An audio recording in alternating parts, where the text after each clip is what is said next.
সামনেই আসছে teachers day. আমরা যদি দেখি তারপরেই পুজোর মরশুম। টিচার্স ডের সাথে পুজোর খুব মিল পাওয়া যায়।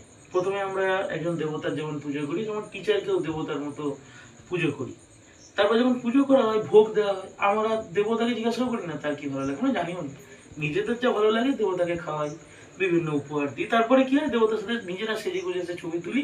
সেরকমই টিচারকেও কেক খাওয়াই, তারপরে তার সাথে ছবি টবি তুলি।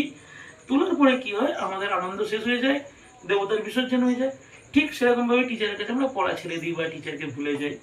এবং বিসর্জনের পরে আমরা দেখি বিভিন্ন গাছতলায় দেবতা পড়ে রয়েছে, ভিজে নোংরা হয়ে যায়। সেই ঠাকুরকে অনেক সময় আমরা 5 দিন 2 মাস পর গেলে চিনতে পারি না। ঠিক সেরকমই যে টিচারের টিচার্স ডে করে ছবি তুলেছিলাম, তাকে দেখলে আর চিনতেও পারি না।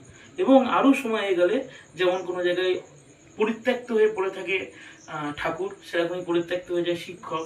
আমরা আমাদের জীবনে অনেক জায়গায় এগিয়ে যাই। প্রশ্ন উঠছে, তাহলে কি দরকার দেবতাকে দাঁড় করিয়ে পুজো করে, কি দরকার শিক্ষক পুজো করে, যখন আমরা শেষমেশ সেই রেসপেক্ট বা সম্মানকে বজায় রাখতে পারবো না, উল্টে আরো ভুল বুঝবো বা ভুল কথা বলে বেড়াবো তাদের নামে।